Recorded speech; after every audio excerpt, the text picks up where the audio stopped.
and some brown, a little sap green. Maybe, yeah, right in here. Maybe there's a little peninsula that comes out here. So we just lay in a basic shape. Very dark. Very dark.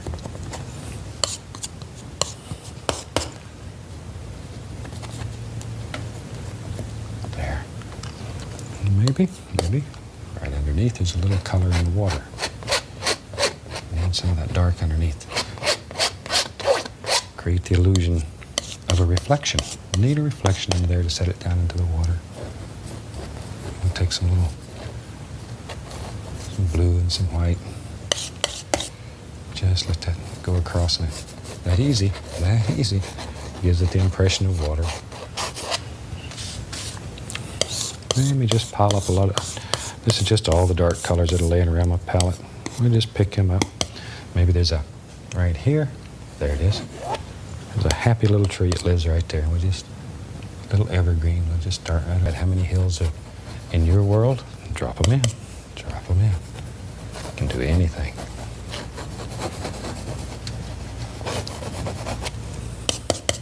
There we go. Create all kinds of depth in a painting using nothing but a little knife. Still same old color.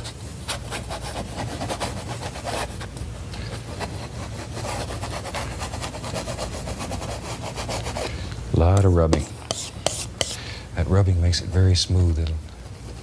When this is done, it'll look almost like it was done with a brush. It'll be so smooth, I hope. That's what we're shooting for anyway. And it takes a lot of this blending and rubbing. And you can spend hours and hours on these. They're a lot of fun. It's a good painting to do when you're not in a hurry and you just want to have some fun.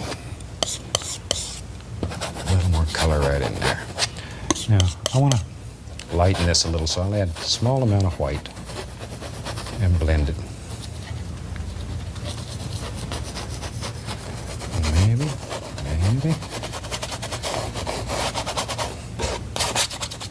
There we go.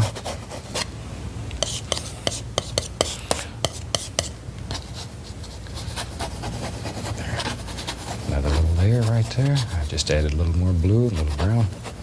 Put some dark in here, and then we can begin working on some shape and some form, playing a little.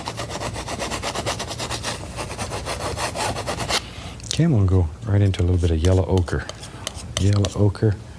And to that I'll put a little bit of blue, a little phthalo blue into my yellow ochre. There we are. Now we can straighten out this edge. Now there's numerous ways to make houses. This is just one. And maybe in your world, there isn't a house back here. I just want to show you also how to make a little house in the woods if you want one. You may not want a house in your painting. And this is a beautiful painting without a house.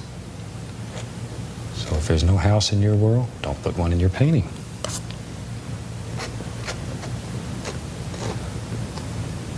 Maybe he's like me, he ran out of room. We'll have to give him a shed. I like to make little sheds on the houses, little storage areas, or maybe it's where his chicken lives. You know, chickens need a house too. We'll put a little shed right there. And bring it down. Okay. Now then, let's do some playing. I'll take some white, a little bit of Van Dyke brown, a little burnt umber into it. White, Van Dyke brown, a little burnt umber. There, just mix it up. And this we're not going to mix too much. We want this to be marbly, and we'll just cut across it. Okay? Now, here we go. Barely touching. Oh, just barely touch. Let it just gently slide across there. You want that paint to break. Make it look old. Now I'm going to take the same color and add a little more white to it. Because we said our light was coming from the left, so the front of the cabin would be a little bit brighter than the side. Same color with white added to it. See? Now that stands out better.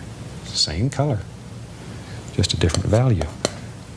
And maybe out here there's tell you what, I'm going to add a small amount of blue to that to cast it into a little shadow. Lay in a little bit of the dark color. It's just Van Dyke brown. Just to give us a nice base.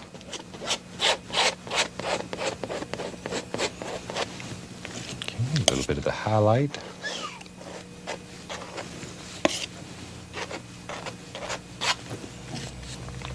Okay, and then we can put some little grassy areas back in there.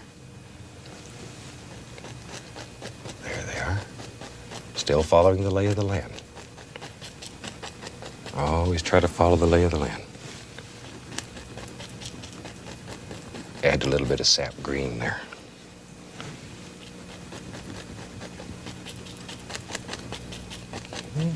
Well, it's about time we made a decision here.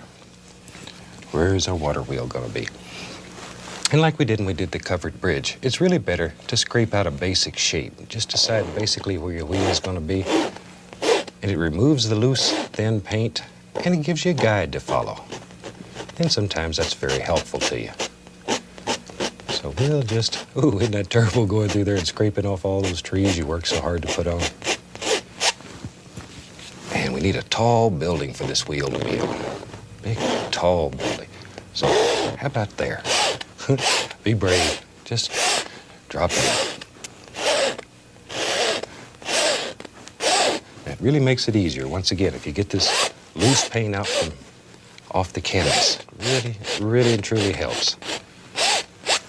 Bush, it lives right here. And he comes right down. Just make a decision, throw it in. I tell you what, maybe there's a big tree that lives right here, and you can just see these branches sticking out, and that'll sort of help our composition. Okay? Yes. There. That'll close up that side and help the composition. Make it interesting. Maybe there's a nice tree that lives right here. Wherever you want them. Wherever. Just drop them in. Drop them in. And down here, we just fill it up.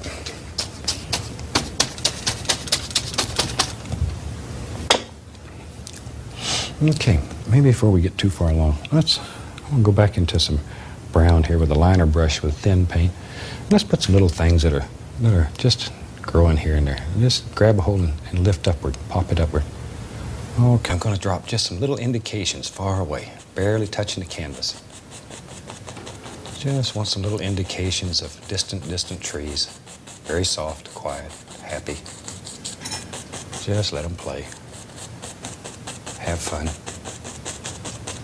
Now you let these go wherever you want them because, you know, when you buy your first tube of paint, you get that artist license, and it says you can do anything that you want on canvas. You have absolute power here. So you create your world the way you want it. We just want to show you how to make effects and turn you loose. Just turn you loose. There. Okay, now I'll take the large brush, and I want to create some mist down here at the bottom, so gently tap. And here it's beginning to mix with that magic white. And it'll get very soft. If you were using a dry canvas here, it wouldn't mix. It wouldn't mix. You'd get a very harsh line.